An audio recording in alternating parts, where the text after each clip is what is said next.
Good afternoon সকলকে। কেমন আছো তোমরা সবাই? আশা করি খুব ভালো আছো, আমিও খুব ভালো আছি।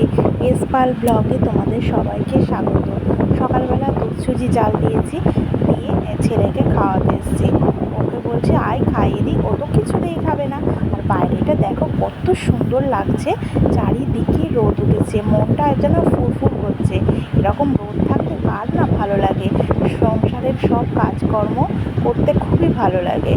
তো এবারে ছেলেকে খাইয়ে নিই, খাওয়ানো হয়ে গেলে দেখা হচ্ছে পরে তোমাদের সঙ্গে আবার। তো ছেলের খাওয়ানো হয়ে গেছে আমার, তো চলে এলাম রান্নাবান্নার দিকে। তো চলো তোমাদেরকে দেখায়। আর একটা কথা, মনে করছি রান্নাবান্না করার আগে ছেলের একটু চান করিয়ে দিই, কেননা বেলা হয়ে গেছে, সেজন্য ওর জন্য জল গরম বসিয়ে দিয়েছি। আর তো দেখতে পাচ্ছ ওখানে চিংড়ি মাছ কাটা আছে, আর আমার ভাত হয়ে গেছে দুপুরবেলা, এবার তরকারিটা করব। তো দেখো ওখানে পেঁপে আলু কেটে রেখেছি, পেঁপে আলু দিয়ে চিংড়ি মাছ দিয়ে করবো, আর চাল কুমড়ো দিয়ে পেঁপে দিয়ে চিংড়ি মাছ দিয়ে করবো।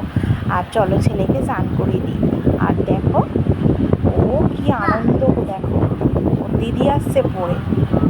মেয়ের আজকে 2 জায়গায় পড়া ছিল, তাই মেয়ে সকালবেলা একবার পড়তে গেছিলো, এসে আবার খেয়ে দিয়ে আবার গেছিলো, এই এখন বাড়ি ঢুকছে। আর ওর দিদিকে দেখে দেখো কত খুশি ও।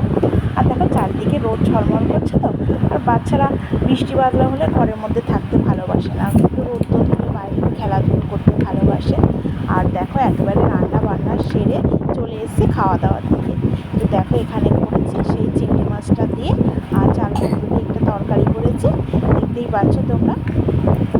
আর ওইদিকে আছে পেঁপে দিয়ে আলু দিয়ে আর চিংড়ি মাছ দিয়ে একটা তরকারি করেছি।